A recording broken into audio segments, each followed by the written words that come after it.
Hello, in this video, we would like to talk about socialism and different variants of socialism.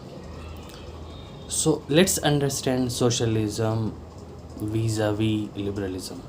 So, socialism is nothing but collective ownership of resources. Collective ownership of resources is called socialism, and individual ownership of resources is all about liberalism. Now let's understand socialism with its different variants. Let's first talk about utopian socialism, a kind of socialism which was criticized by Karl Marx, saying this is a utopian socialism, this cannot be implemented, this will remain a wishful thinking.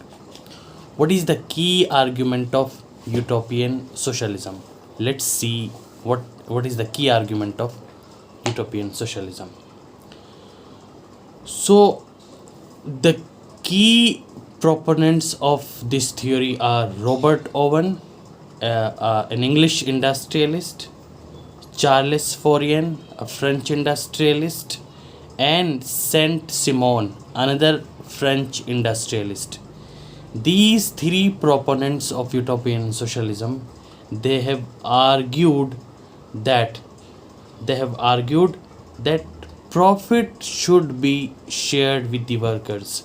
Workers should be allowed a chance to be a part of the management.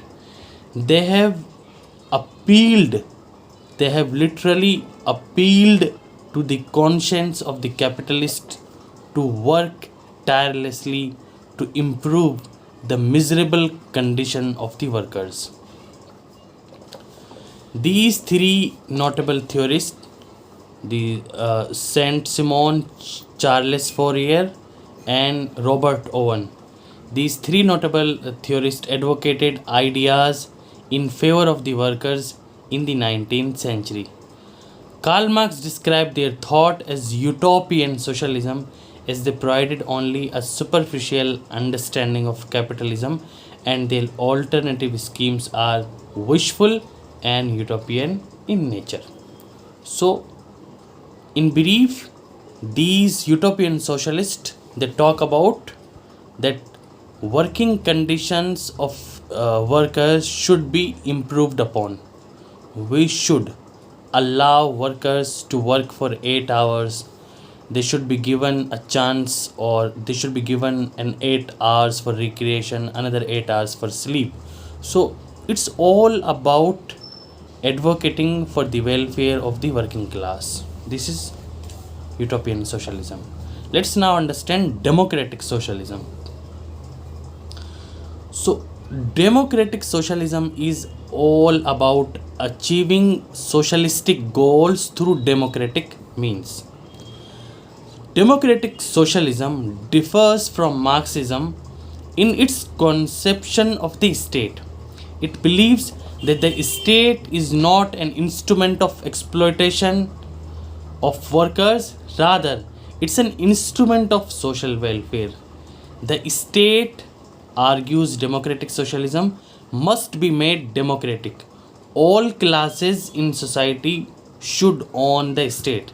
Socialism can be established only through the state. It will not and should not wither away as Marxism has predicted, or Karl Marx predicted, that in order to create or establish socialism, we need to overthrow capitalism. And what is socialism? According to Karl Marx, it's all about dictatorship of the proletariat. He argues that capitalism exploits the working class, and unless working class captures power, right, they will not be able to put an end to this exploitation. This exploitation will continue as long as power is captured by these working class people. So this is all about dictatorship of the proletariat, and it's all about socialism. And socialism one day will lead to communism, when there is no requirement of the state, because there is no exploitation and everybody will have as per his or her needs. That's it. So, democratic socialism argues that socialism can be established through evolutionary and peaceful means, unless Karl Marx, who argues that capitalism should be overthrown even if it leads to bloodbath, even if it leads to violence. Okay, let's talk about the next point of democratic socialism.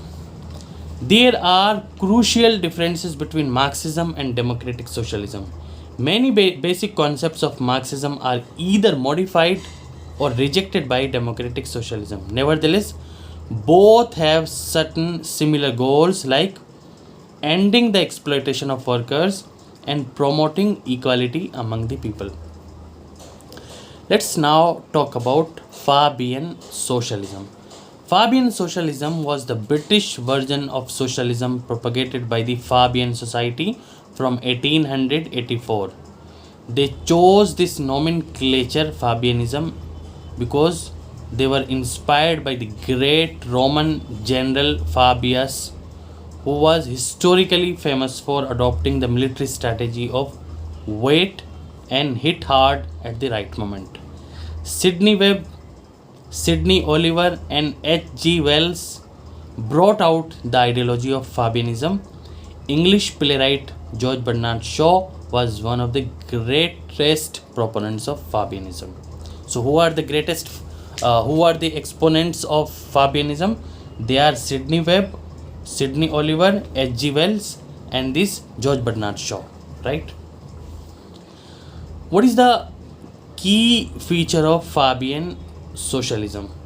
It has attacked capitalism as an exploitative system and advocated a thorough reorganization of politics and economy. It's expressed its resolute support for democratic state. There are two important attributes of the Fabian state. Firstly, Fabian state should be based upon decentralization of power. Secondly, it should be led by the experts. Fabianism believes that socialism and democracy are complementary and supplementary to each other. Fabianism is an evolutionary socialism and it has simply rejected communist revolutionary methods of change. Fabian ideologues depended on persuasion tactics to realize socialism.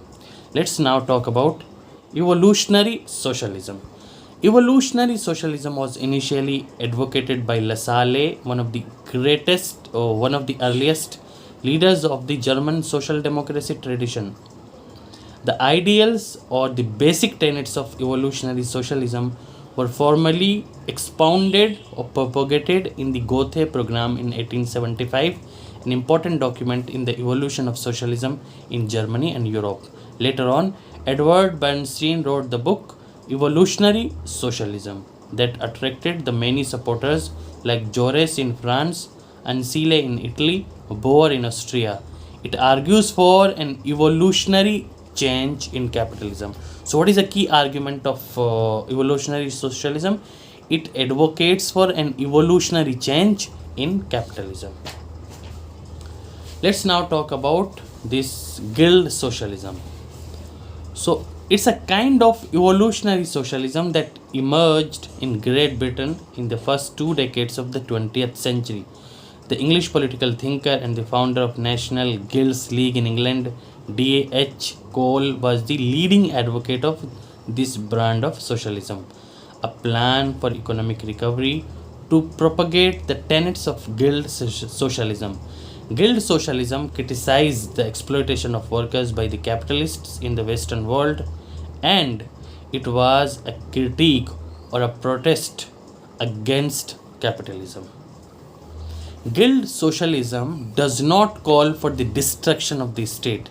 It endows the state with certain common functions like providing education and health services to the people.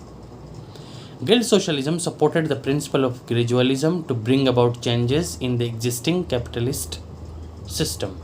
It abhorred or simply did not recognize the revolutionary methods of struggle associated with Marxism.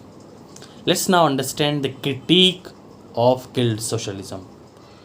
So the critics, they say that Guild Socialism's attempt to reduce the state to the position of an ordinary guild, just like any other organization, was not accepted by many political theorists who claimed that the weakened state or a weak state of Guild Socialism cannot maintain law and order and protect its people from invasions and insurrections. Okay, with this we have come to an end of this chapter. Thank you very much.